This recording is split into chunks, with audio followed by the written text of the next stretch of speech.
hermanos y hermanas, todas las cosas en este mundo buenas llegan a su fin. Pero la buena nueva es que pronto viviremos en un mundo a donde las cosas buenas nunca llegarán a su fin. Y anhelamos que llegue ese día. Vamos a estudiar nuestro último tema de esta serie de 11 temas durante el transcurso de esta semana.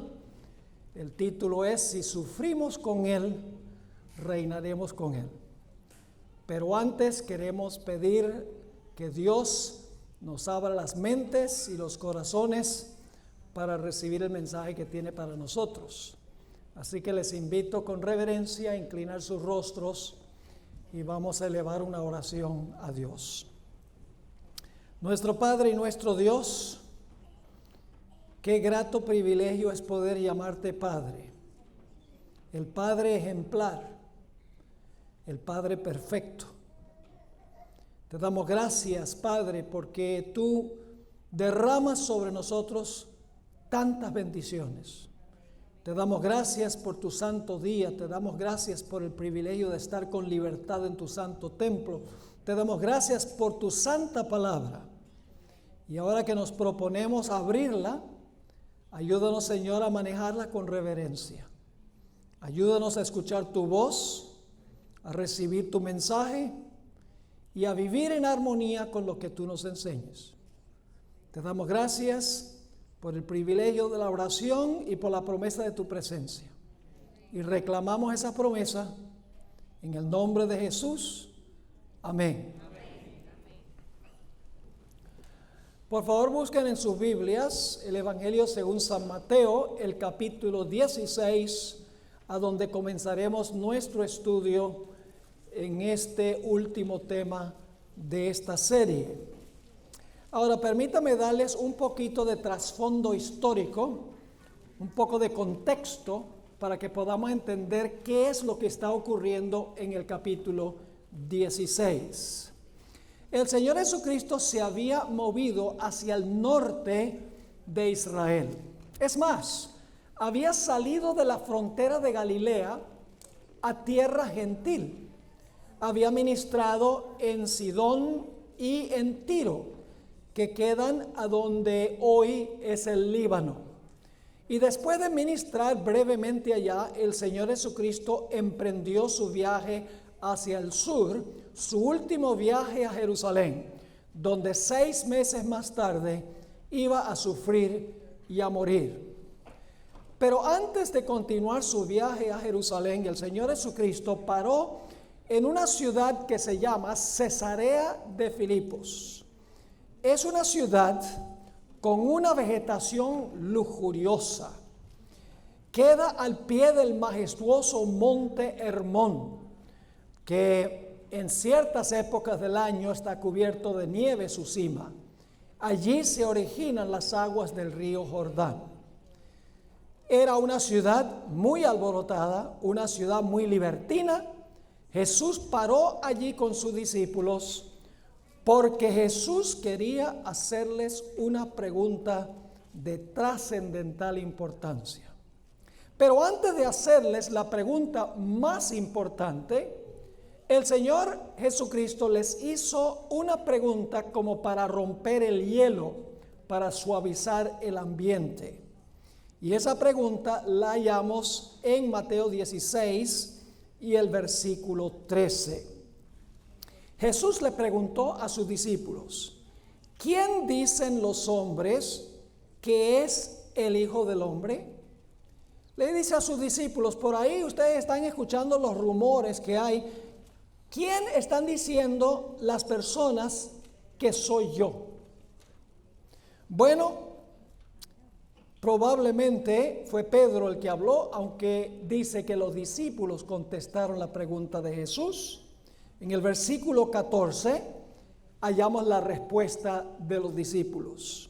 Ellos dijeron: unos, Juan el Bautista; otros, Elías; aún otros, Jeremías, o alguno de los profetas. Es decir, por ahí suena que podría ser tal vez uno de los grandes profetas, como Juan el Bautista, Elías, Jeremías o alguno de los demás profetas. Pero esa no era la pregunta especial que Jesús quería hacerle a sus discípulos.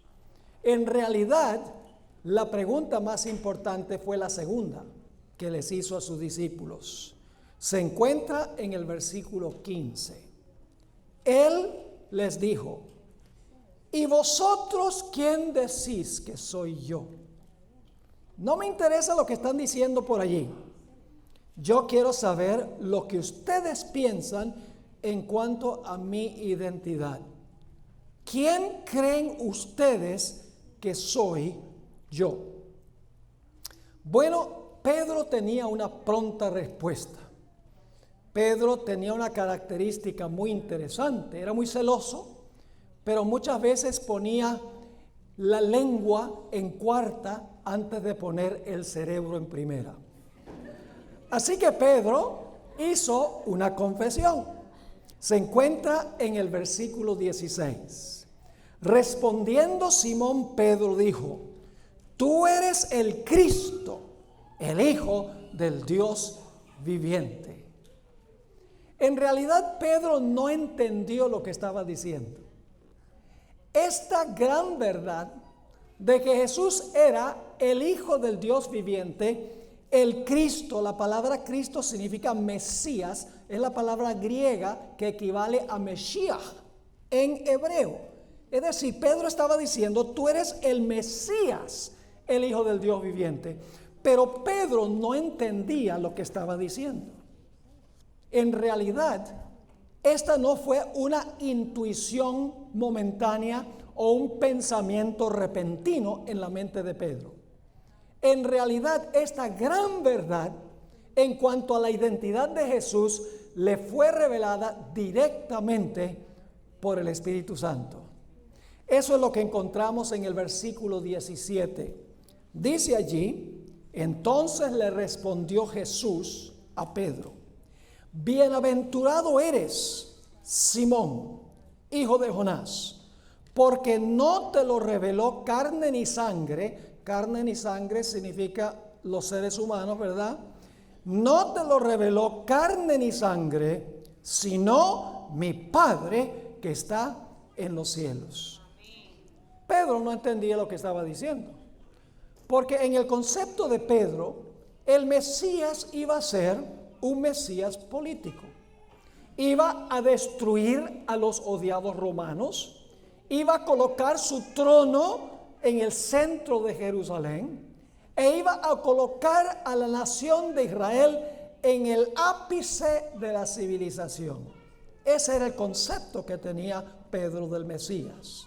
Sí confesó que Jesús era el Mesías, pero no comprendió su propia confesión. Esa información le fue dada directamente por el Dios del cielo. Ahora vamos a pasar por alto los versículos 18 al 20, porque es un tema demasiado amplio para cubrir en este tema específicamente. Para los que están interesados, hace unos años yo grabé una serie en inglés que se llama Mary the Mother of Jesus, María la Madre de Jesús. Y en esa serie hice una presentación completa de 1 hora sobre los versículos 18 al 20. No podemos cubrir eso aquí. Es a donde Jesús dijo: tú eres Pedro y sobre esta roca edificaré mi iglesia. La Iglesia Católica dice que Pedro es la roca y Cristo edificó la iglesia sobre Pedro. Bueno, eso hubiera sido un fundamento un poco medio débil, porque Pedro negó a Cristo 3 veces. Pedro tenía prejuicios contra los gentiles. Pedro no podía ser la roca. En todos los demás versículos del Nuevo Testamento dice que Jesús es la roca. Nunca dice que Pedro es la roca. Jesús estaba diciendo: tú eres Pedro, pero sobre esta roca, apuntando a sí mismo, edificaré mi iglesia. Eso es lo único que vamos a poder decir. Pero tengo un análisis de 1 hora de toda la terminología, el contexto, otros versículos de la Biblia sobre esto. Ahora quiero saltar al versículo 21. Ahora Pedro está muy orgulloso de su confesión, está diciendo, Jesús dijo que yo hice una confesión correcta. Él cree que Jesús es la clase de Mesías que él concebía. Pero ahora el Señor Jesucristo va a hacer una declaración que va a sacudir a los discípulos hasta su alma. En el versículo 21 nos dice lo siguiente: desde entonces comenzó Jesús a declarar a sus discípulos que le era necesario ir a Jerusalén. Recuerden que ya iban rumbo a Jerusalén. De Tiro y Sidón habían bajado a Cesarea de Filipos, iban a continuar su viaje a Jerusalén. Así que dice, desde entonces comenzó Jesús a declarar a sus discípulos que le era necesario ir a Jerusalén y padecer mucho de los ancianos, de los principales sacerdotes y de los escribas, y ser muerto y resucitar al tercer día. Los discípulos como que no escucharon la parte resucitar al tercer día.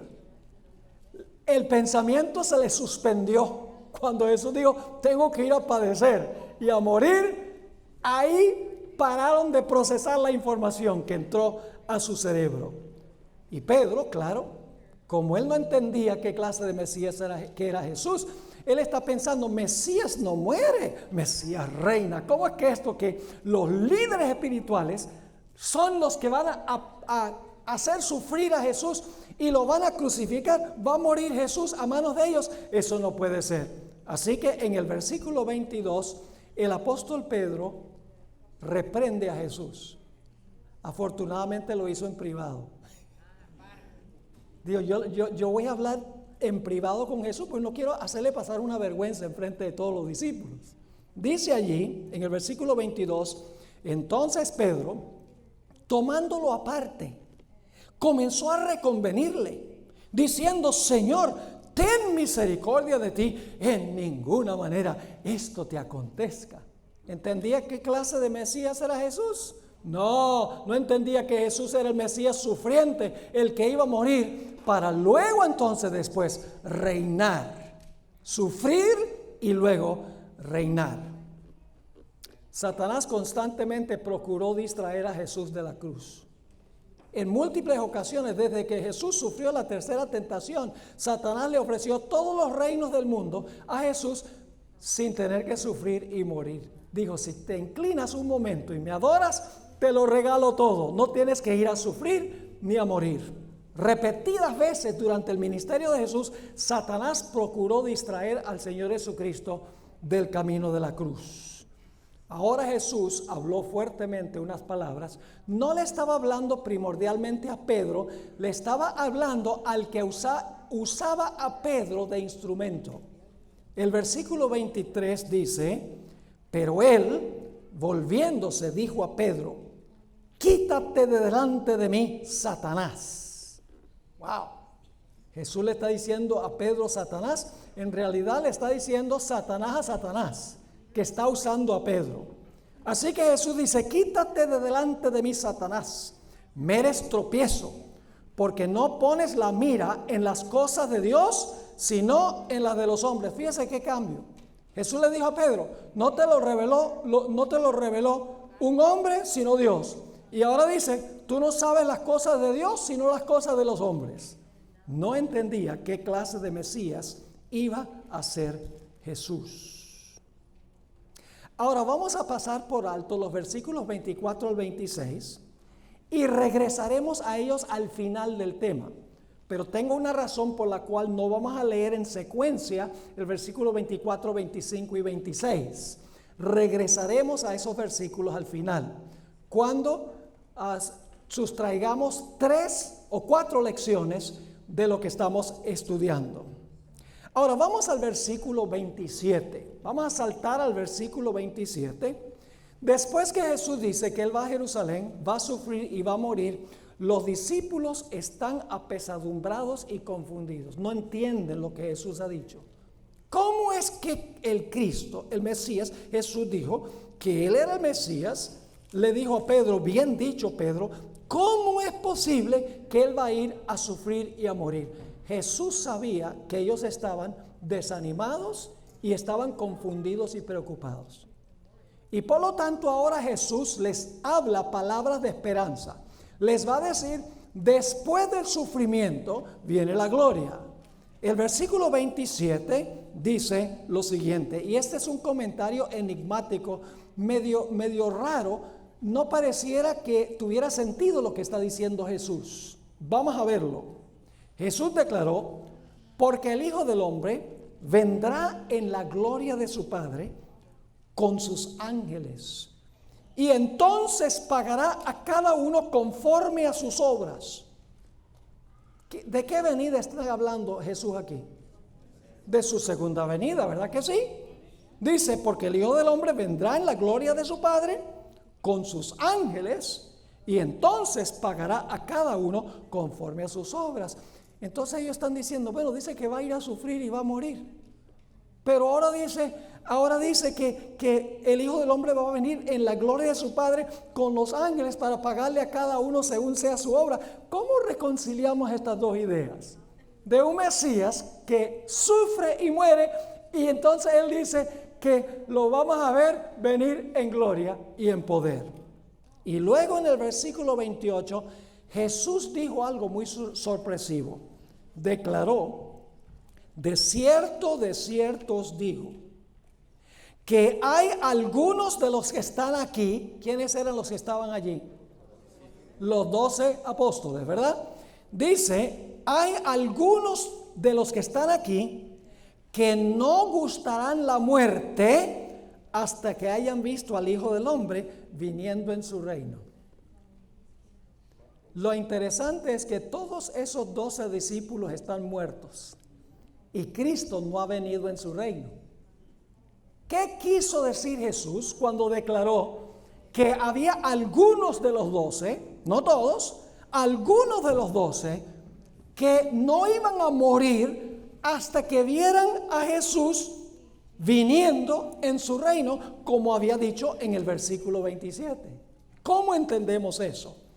Para comprenderlo tenemos que continuar al capítulo 17, el capítulo 17 de Mateo. Después que el Señor Jesucristo dijo estas palabras, hay algunos aquí que no van a morir hasta que vean al Hijo del Hombre viniendo en su reino. El Señor Jesucristo emprendió viaje hacia Jerusalén con sus discípulos. El libro Deseado de todas las gentes describe la escena.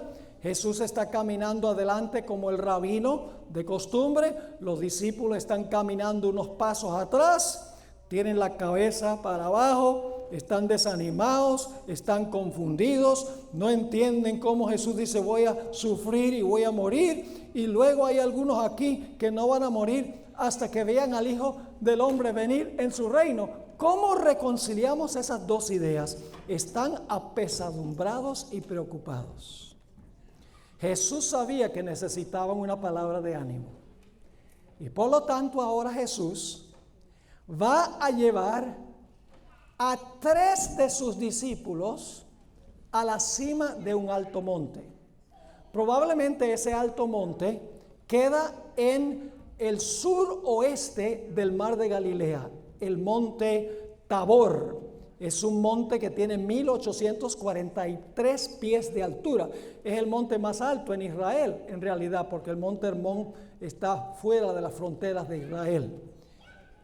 Y Jesús lleva a 3 de sus discípulos. Esos son los algunos. Solo llevó algunos de los 12. Solo 3. ¿Quiénes eran los 3? Se encuentra la respuesta en el versículo 1.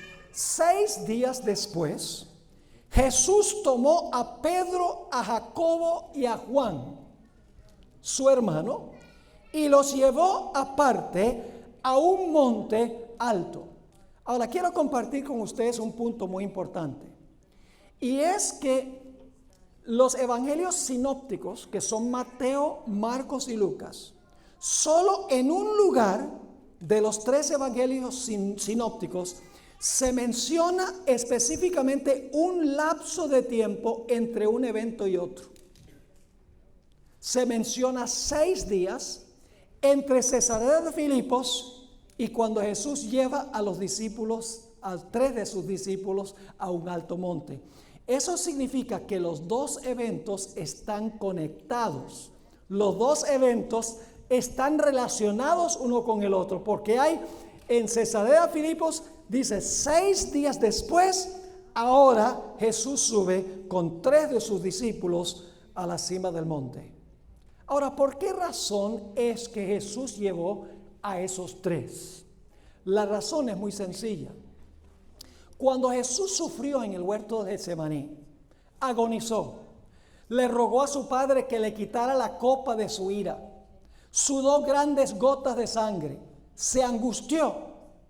Esos mismos 3 discípulos estaban cerquita de Jesús y escucharon sus gemidos, escucharon su agonía, lo vieron sudando gotas de sangre. Ellos necesitaban una palabra de ánimo especial. Note lo que dice en Mateo 26, guarden su lugar ahí en Mateo 17, Mateo 26, 37 y 38. Está hablando de Jesús en el huerto del Getsemaní. Dice, y tomando a Pedro y los 2 hijos de Zebedeo, comenzó a entristecerse y a angustiarse en gran manera. Entonces Jesús les dijo, mi alma está muy triste hasta la muerte, quedaos aquí y velad conmigo. Fíjense que estos 3 discípulos estaban más cerca de Jesús que todos los otros discípulos. Ellos presenciaron, tanto por oído y por vista, la agonía de Jesús en el Getsemaní. Necesitaban saber que después de la agonía iba a venir la gloria. Por eso es que Jesús los llevó a la cima del monte. Vamos al versículo 2 de Mateo 17. Algo sucedió allí. Dice el relato, y se transfiguró. Esa no es una buena traducción. El verbo está en voz pasiva. Es decir, se debe traducir, y fue transfigurado. Es decir, él mismo no se transfiguró, sino el Padre lo transfiguró. Fue transfigurado. El Padre fue el que causó que Jesús se viera como vamos a leer. La palabra transfigurado aquí es la palabra griega metamorfoo. ¿Qué palabra en español viene de metamorfoo? La palabra metamorfosis. ¿Qué es una metamorfosis? Por mucho tiempo yo coleccioné mariposas cuando era un niño en Venezuela, mariposas lindísimas. Y por lo tanto pude ver cómo es el proceso de la metamorfosis de comienzo a fin. Primero tiene uno un huevo que pone la mariposa en una hoja, se rompe, sale un gusanito chiquito, empieza a comer de las hojas del árbol, se vuelve un gusano grandote, se adjunta a un árbol o a una pared, teje una crisálida o un capullo, y después de un tiempo el capullo se rompe y del capullo no sale un gusano, sino que sale una mariposa. ¿Y cómo es eso? Eso es lo que se llama metamorfosis. Es un cambio radical. Es un cambio de una forma a otra forma. Jesús fue transfigurado, pasó por una metamorfosis. Y sigue diciendo, fue transfigurado delante de ellos y resplandeció su rostro como el sol. En Apocalipsis 1:16 habla del Cristo glorificado y dice que su rostro le brillaba como el sol cuando estaba en el santuario. Y sigue diciendo, y sus vestidos se hicieron blancos como la luz. Es decir, Jesús en el monte se vio como se verá cuando venga en poder y gloria en su segunda venida. Es decir, el Padre hizo un milagro. Por un rato, por lo menos, el Padre transfiguró a Jesús. Jesús tuvo un cambio de forma y apareció como aparecerá en su segunda venida en poder y gloria. Y algunos de los discípulos, los 3 que estaban allí, lo vieron. Jesús no mintió cuando dijo, hay algunos aquí que no van a morir hasta que vean al Hijo del Hombre viniendo en su reino, porque ellos vieron la transfiguración de Jesús. Pero la historia de la transfiguración no termina allí. Jesús es transfigurado por su Padre, y entonces ahora de repente llegan dos personajes a hablar con Jesús. Dice en Mateo que vinieron de la gloria, es decir, vinieron del cielo. Esos dos personajes se mencionan en el versículo 3. Dice, y he aquí, les aparecieron Moisés y Elías hablando con él. Fíjense que Moisés y Elías se le aparecieron a todos, pero hablaron solo con ¿quién? Hablaron solamente con Jesús. Ahora, qué interesante esto. Moisés y Elías vienen de la gloria a hablar con Jesús. ¿Y cómo es eso? Bueno, la Biblia nos dice que cuando Moisés murió, algo extraño sucedió. Dos datos extraños en cuanto a la muerte de Moisés. En primer lugar, en Deuteronomio 34, 5 y 6, dice que Dios lo enterró. Es la única persona en la Biblia que yo conozca que fue enterrada por Dios. Y en segundo lugar dice que nadie sabía dónde estaba su sepulcro, que es muy extraño, porque los judíos marcaban los sepulcros de sus héroes. Abraham y su familia estaban enterrados en la cueva de Macpela. Usted todavía puede visitar la tumba de David en Jerusalén. En años recientes se descubrió una bóveda y había una inscripción que decía: aquí yace Daniel el profeta. Aunque no había un cuerpo, decía: aquí yace Daniel el profeta. Los judíos marcaban las tumbas de sus héroes, pero dice en Deuteronomio 34, 5 y 6 que Dios lo enterró y nadie sabía a dónde estaba el sepulcro de Moisés. Y luego Moisés se aparece a Jesús en el monte de la transfiguración. Significa que Moisés tiene que haber resucitado, porque se le aparece a Jesús 1400 años después de su muerte en el monte de la transfiguración. Tiene que haber resucitado.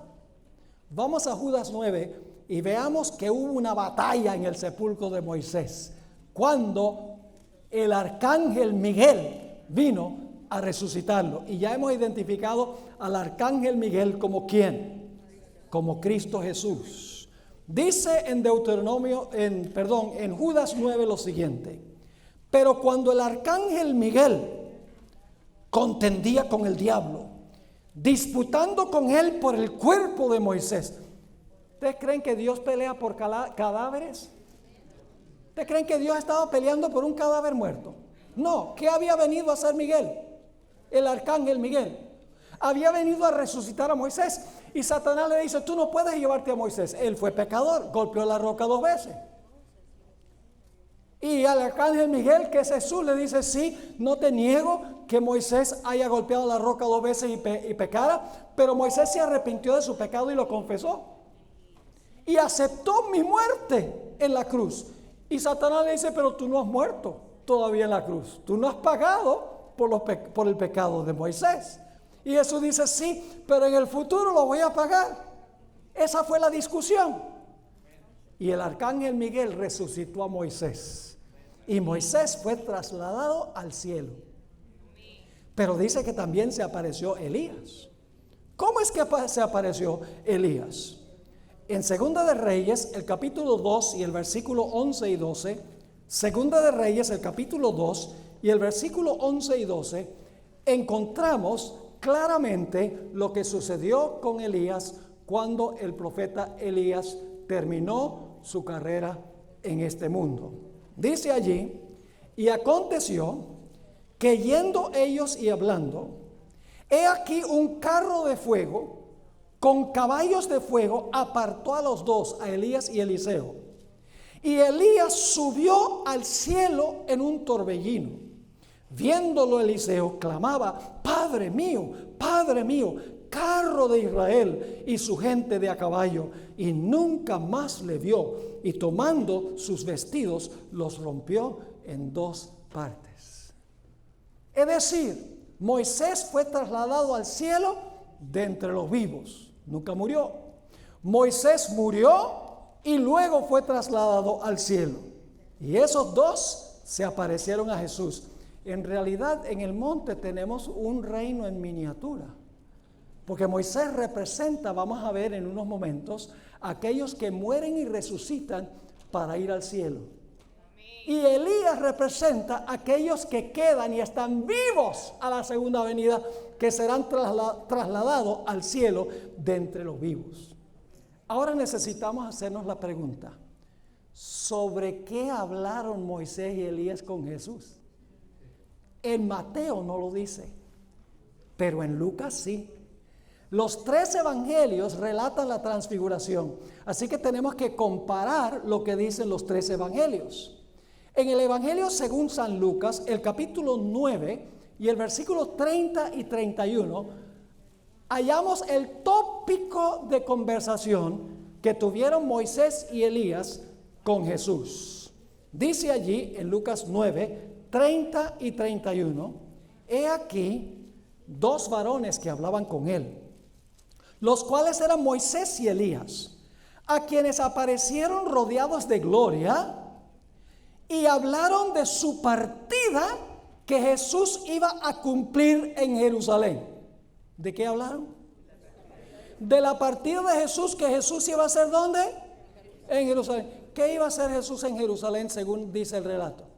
Jesús iba a Jerusalén ¿para qué? Para sufrir y para morir. Es decir, Moisés y Elías hablaron con Jesús sobre sus sufrimientos y su muerte.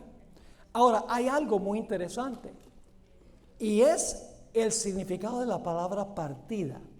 ¿Saben ustedes cuál es la palabra griega que se traduce partida aquí?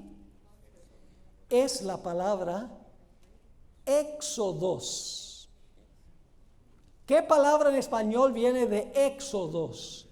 La palabra éxodo. Hablaron con Jesús sobre su éxodo en Jerusalén. Por lo tanto, tenemos que regresar para entender qué pasó en el éxodo. ¿Ustedes recuerdan qué ceremonia estableció Dios para marcar la liberación de Israel de esclavitud en Egipto? Se sacrificó el cordero pascual como señal de liberación de servidumbre en Egipto. Yo pregunto, ¿Jesús iba a sufrir como el cordero pascual para librar a la raza humana de la esclavitud del pecado? De eso hablaron. Moisés y Elías le dijeron a Jesús: Señor, sigue adelante, ánimo, ve a la cruz, sufre, muere, porque vas a salvar a una tremenda hueste de seres humanos al morir en la cruz. Inclusive me gusta pensar que Moisés y Elías le dijeron a Jesús: Señor Jesús, por favor hazlo, porque si no lo haces nos toca conseguir un ticket para regresar.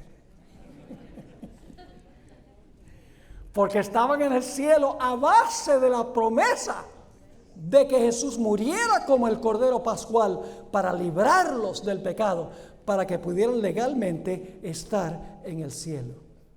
Ahora es interesante donde dice: y hablaban de su éxodo que iba Jesús a cumplir en Jerusalén. Esa palabra cumplir es muy interesante. Significa terminar o completar en Jerusalén. ¿Qué dijo Jesús cuando murió en la cruz?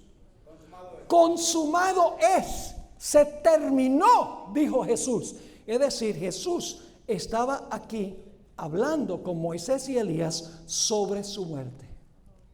En el libro Primeros Escritos, página 162, encontramos una cita muy interesante sobre el motivo de la transfiguración.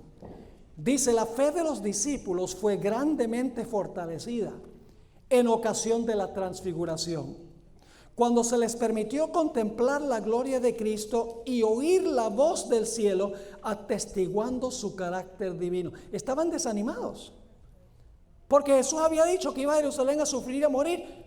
Estaban cabizbajos. Estaban confundidos. Y Jesús dice en Lucas que Jesús, antes de la transfiguración, le oró al Padre y le dijo: Padre, por favor, dales a los discípulos una visión de mi gloria después de la cruz. Y el Padre transfiguró a Jesús en respuesta a la oración de Jesús. Sigue diciendo, la fe de los discípulos fue grandemente fortalecida en ocasión de la transfiguración, cuando se les permitió contemplar la gloria de Cristo y oír la voz del cielo atestiguando su carácter divino. Dios decidió dar a los seguidores de Jesús una prueba categórica de que era el Mesías prometido, para que en su amarga tristeza y chasco por su crucifixión no perdiesen completamente su confianza. Es decir, cuando Jesús estaba sufriendo y muriendo, ellos están diciendo, sí está sufriendo y muriendo, pero vimos su gloria. Tiene que haber algo que no entendemos. Tiene que haber gloria después de la cruz. Sigue diciendo, en ocasión de la transfiguración, el Señor envió a Moisés y a Elías para que hablasen con Jesús acerca de su sufrimiento y muerte. En vez de elegir ángeles para que conversasen con su Hijo, Dios escogió a quienes habían experimentado ellos mismos las pruebas de la tierra. La transfiguración fue para animar a Jesús y para animar también a sus discípulos. Animar a Jesús que prosiguiera adelante con el plan de ir a Jerusalén, sufrir y morir, y para animar a los discípulos que después de la cruz, en algún sentido, iba a venir la gloria. Pero Pedro todavía no comprendió, porque en el versículo 4 de Mateo 17, Pedro dice algo muy interesante. Entonces Pedro le dijo a Jesús, Señor, bueno es para nosotros que estemos aquí. ¿A dónde había dicho Jesús que iba a ir? A Jerusalén. Pedro dice, no, Jerusalén no, es bueno que estemos aquí. Si quieres, hagamos aquí 3 enramadas, 3 tabernáculos. Uno para ti, otro para Moisés y otro para Elías. Quedémonos acá. No vamos a Jerusalén. Pero la escena no termina allí. En el versículo 5 ahora se va a oír la voz del Padre del cielo. Dice en el versículo 5 de Mateo 17, mientras él aún hablaba, una nube de luz los cubrió. Y he aquí una voz desde la nube que decía, este es mi Hijo amado, en quien tengo complacencia, a él oíd. Dios animó a Jesús y a los discípulos de 4 maneras. Primero, porque Pedro confesó que Jesús era el Mesías. Segundo, porque el Padre transfiguró a Jesús.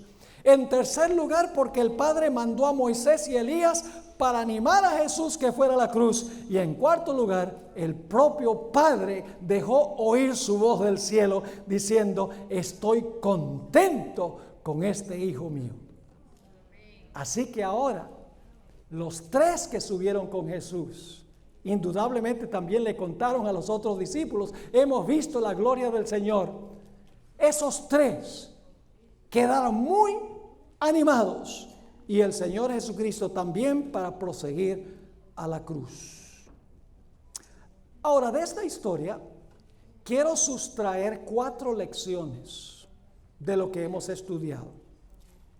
La lección número 1 es que la transfiguración es un anticipo y una promesa del reino venidero. No tenemos sencillamente que esperar y decir, bueno, tal vez Jesús alguna vez va a venir en gloria, porque ya una vez Jesús mostró cómo va a venir. Ya ocurrió históricamente. No solo es una promesa verbal, sino que Jesús en realidad fue transfigurado ya. En realidad, en el monte de la transfiguración tenemos un reino en miniatura. Vamos a leer de 1 de Tesalonicenses el capítulo 4 y el versículo 15 al 17 y vamos a encontrar en este pasaje 3 tipos de personajes, un personaje y otros 2 tipos de personajes.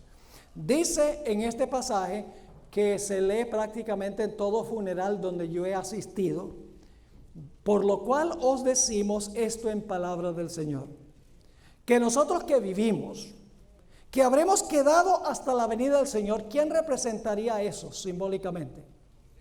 Elías, que fue trasladado de entre los vivos. Dice, nosotros que vivimos, que habremos quedado hasta la venida del Señor, no precederemos a los que durmieron. ¿Quién representaría a los que durmieron? Moisés, exactamente. Porque el Señor mismo, aquí está el arcángel Miguel, porque el Señor mismo con voz de mando. ¿Quién es el Señor mismo? Jesús. Ahora escuchen bien, porque el Señor mismo con voz de mando, con voz de arcángel y con trompeta de Dios, descenderá del cielo, y los muertos en Cristo, representados por Moisés, resucitarán primero. Luego nosotros los que vivimos, representados por Elías, los que hayamos quedado, seremos arrebatados juntamente con ellos en las nubes para recibir al Señor en el aire, y así estaremos siempre con el Señor. El evento de la transfiguración es una promesa del reino que vendrá. Los muertos en Cristo resucitarán, representados por Moisés. Los vivos que quedan cuando Cristo regresa, representados por Elías, ambos serán arrebatados en las nubes para ser llevados a la casa del Padre. El Espíritu Profecía confirma esto. Leo, en el monte de la transfiguración, Moisés fue testigo de la victoria de Cristo sobre el pecado y la muerte. Representaba a Moisés a aquellos que saldrán del sepulcro en la resurrección de los justos.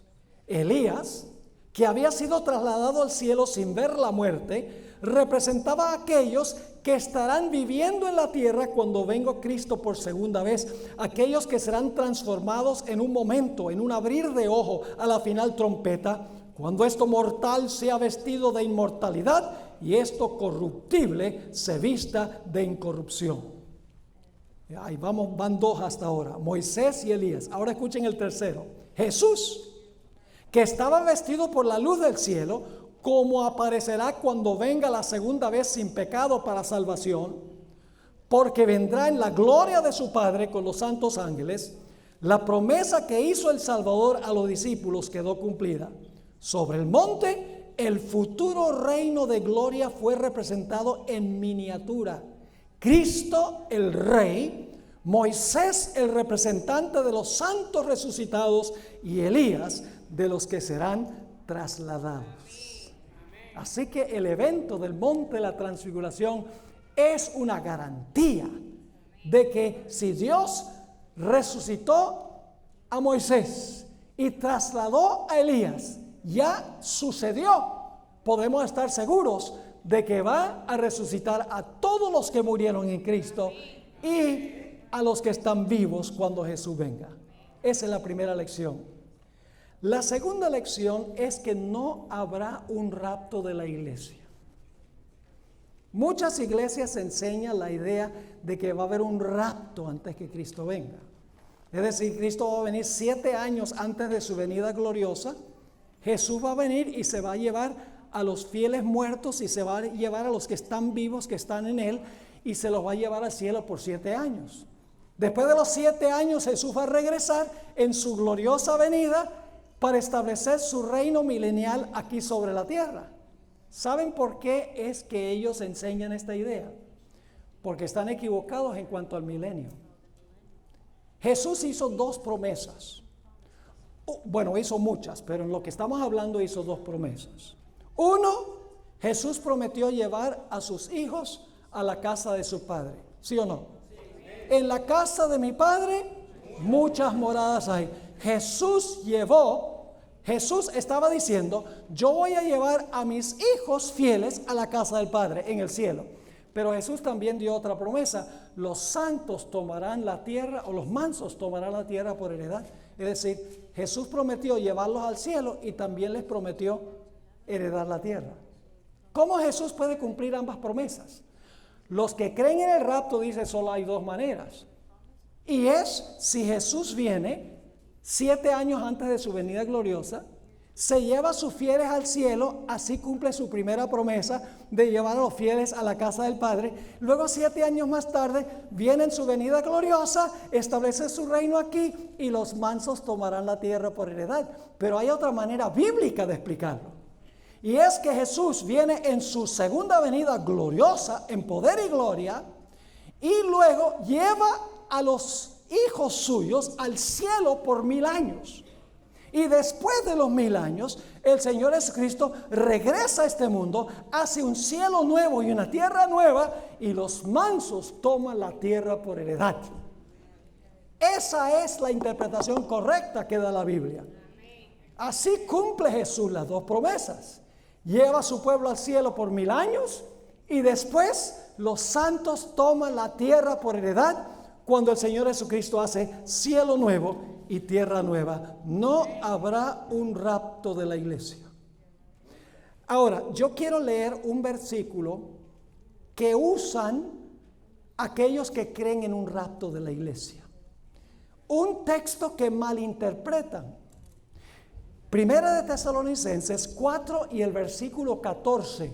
Primera de Tesalonicenses 4, 14. Este versículo no lo leí cuando leí el pasaje del versículo 15 al 17 a propósito. Ahora fíjense lo que dice el versículo 14. Tampoco queremos, hermanos, que ignoréis acerca de los que duermen, para que no os entristezcáis como los otros que no tienen esperanza. Y ahora escuchen esto. Porque si creemos que Jesús murió y resucitó, y yo pregunto, ¿qué pasó con Jesús después que murió y resucitó? ¿Fue arrebatado en una nube, sí o no? ¿Ah, no? Cuando ascendió al cielo, ¿no dice que una nube lo recibió? Claro. Es decir, el Señor Jesucristo murió, resucitó y fue arrebatado en una nube y fue llevado por la nube ¿a dónde? Al cielo, a la casa del Padre. Esa es la secuencia.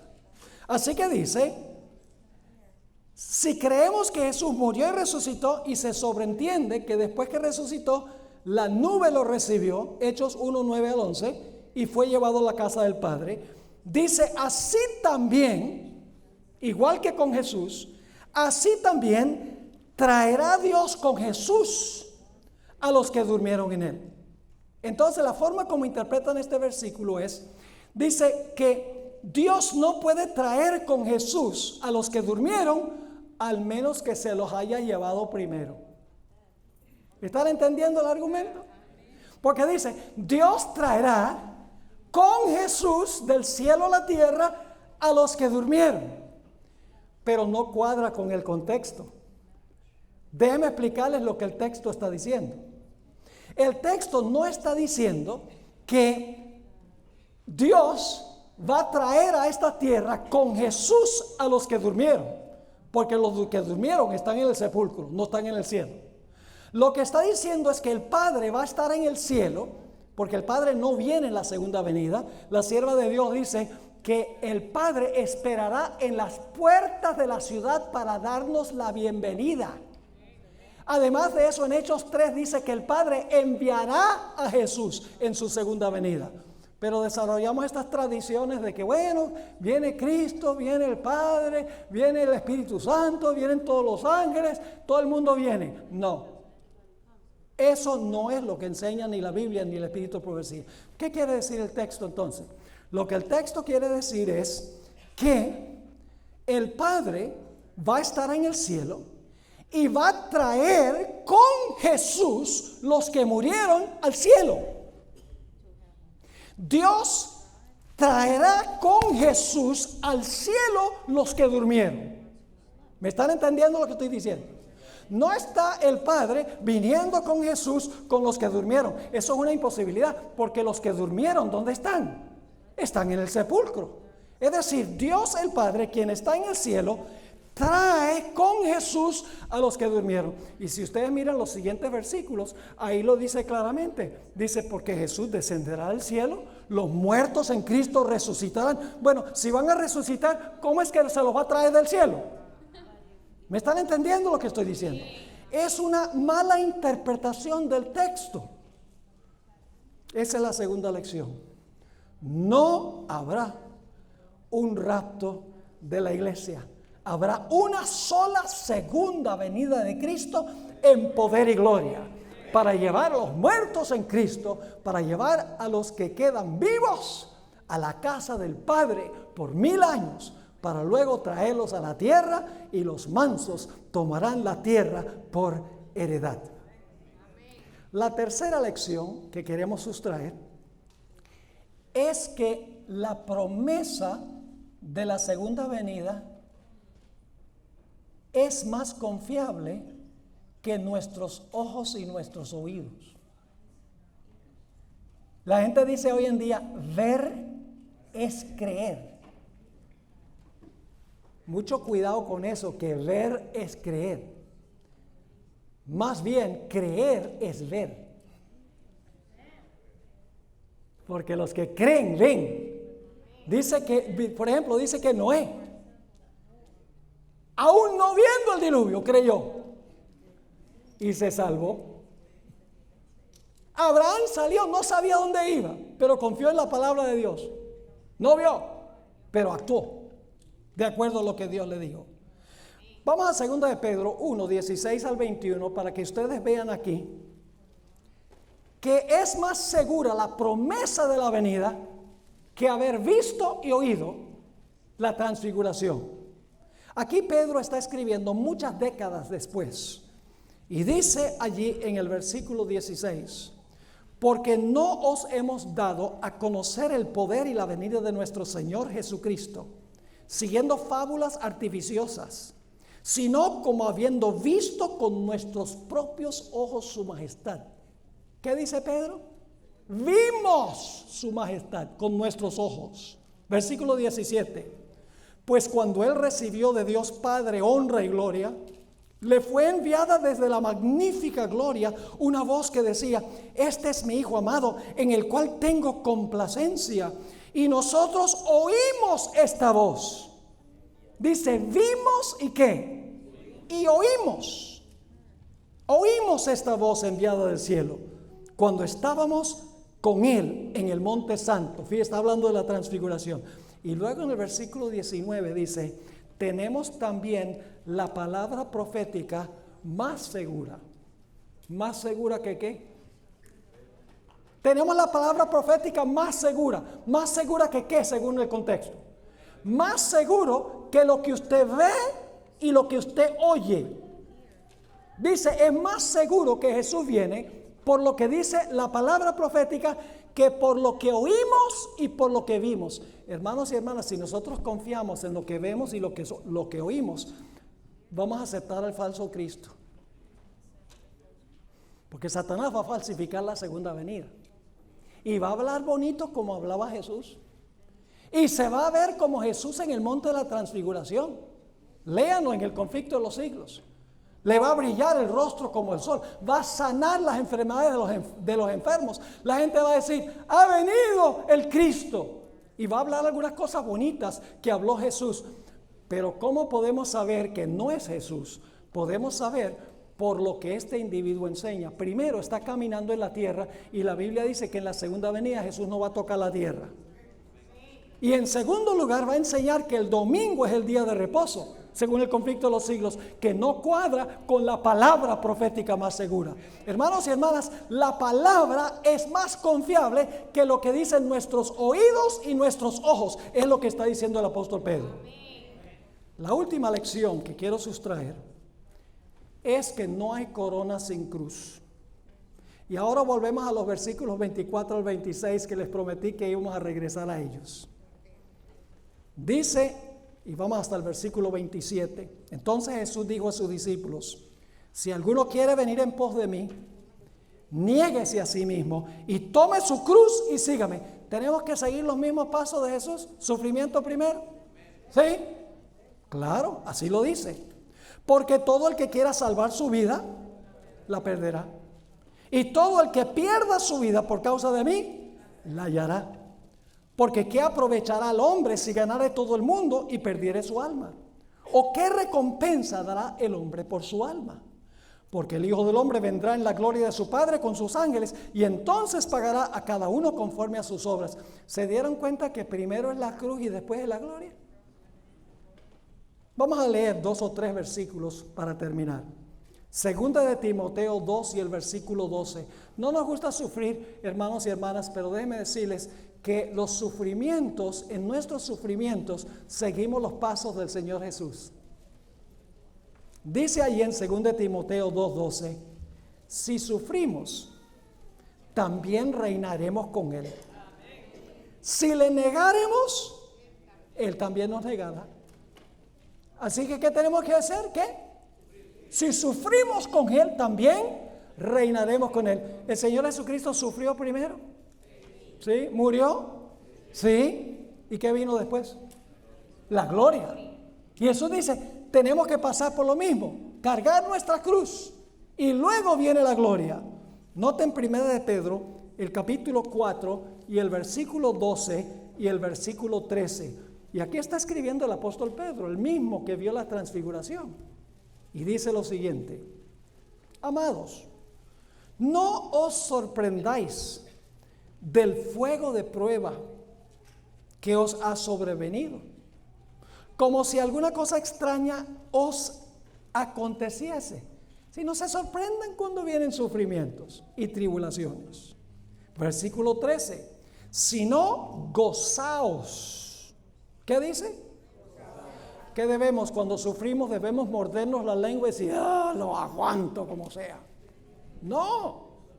Dice, sino gozaos, por cuanto sois participantes de los padecimientos de Cristo, para que también en la revelación de su gloria os gocéis con gran alegría. Si sufrimos con Él, reinaremos con Él. Pero si escogemos no sufrir con Él, si somos de los de pare de sufrir,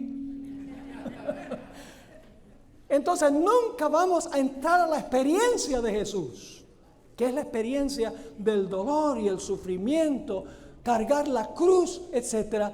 Y después de eso viene la gloria. El Señor Jesucristo declaró, yo soy el camino, la verdad y la vida. Nadie viene al Padre sino por mí. Tenemos que transitar el mismo camino que transitó el Señor Jesús. Dice en 1 Juan 2:6, el que dice estar en Él debe andar como Él anduvo. Así que no reneguemos ni nos quejemos cuando nos vienen sufrimientos y dolores y tribulaciones y tengamos que cargar nuestra cruz.